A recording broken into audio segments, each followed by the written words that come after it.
I'm Shelagh McCall. I'm one of the part-time commissioners with the Scottish Human Rights Commission. My background's in law, and before I came to the Commission I was working for the United Nations as a prosecutor at the International Tribunal for the former Yugoslavia.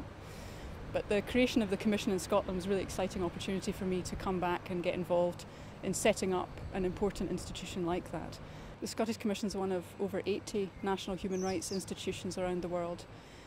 And so far Scotland has appeared at the International Coordinating Committee of all those institutions. That's run by the United Nations, and that gives Scotland a particular voice in that network.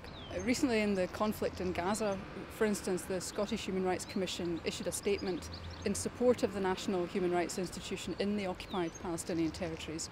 And that's important for two reasons. First of all, because all the national institutions have agreed that when one of their number is under pressure in a difficult conflict situation, they will offer solidarity and support to them. And the second reason it's important is because Scotland has expertise to offer that can help that commission become stronger, help the situation of human rights in Gaza by offering practical support, capacity building after the conflict, those sorts of things. The commission's involved in two current monitoring situations. First of all, in relation to the optional protocol and the Convention Against Torture, the Commission's been appointed as part of a national monitoring mechanism in relation to that, to make sure that throughout the United Kingdom, and in particular in Scotland, that we meet the standards that are expected in relation to preventing torture, inhuman and degrading treatment. And the second role that the Commission has internationally in monitoring international human rights standards is in relation to the Convention of the Rights of Persons with Disabilities. The international role of the Commission is important in the context of business and human rights because increasingly we see globalisation, we see multinational corporations having an impact on the lives of people in individual countries. And whereas in the past we would look to governments to uphold human rights and take responsibility for ensuring human rights standards are met, internationally now people are looking more to how to ensure corporations don't have an adverse impact on human rights.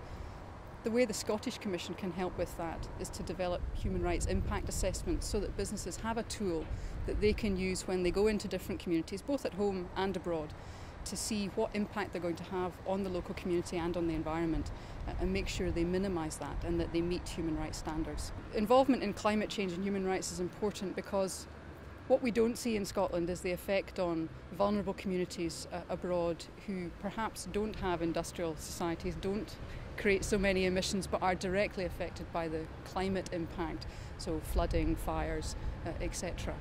And so it's important for Scotland to have a part in the international discussion that's going on in relation to the impact of climate change on human beings around the planet. There are examples of good human rights practice in Scotland that the Commission can share internationally. One example is the Homelessness Scotland Act, which guarantees everyone the right to a home by 2012. And that's something that we took recently to the Economic, Social and Cultural Committee review at the United Nations in Geneva. And they were quite interested in that proposal, and that's an example of something that other countries can follow from Scotland.